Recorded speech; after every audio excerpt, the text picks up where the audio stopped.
Teritoryo namin to, ba't kayo nandito? Sobrang dami na naming ibinigay.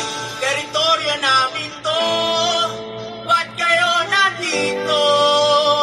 Ito'y tahanan namin, di bibigay. Ano ang nangyayari sa aking inang bayan? Di na ako makapagwali sa sarili kong bakuran. Mga bansa ng Pinoy nakikipagsabayan sa dambuhalang sasakyang pandagat ng mga dayuhan. Bakit ang maliliit ang palaging argabyado? Bakit ang maliliit ang siyang palaging talo? Ano bang ginagawa ng mga nakaupo sa pwesto? Tila may kasunduan sa pagitan nila at ng mga dayo. Di na tayo makapaglayag sa sariling karagatan. Parang tayo tinanggalan ng ating karapatan. Tayo ngayon ang nagdudusa sa kanilang kasakiman. Kailangan ba ng humantong ito sa karahasan ng Pilipinas ay sagana sa likas na yaman? Pero sila nakikinabang sa perlas ng silanganan. Ano man ang mangyari dito sa lupa na hinirang ang mamatay ng dahil sa'yo, isa pa rin karangalan.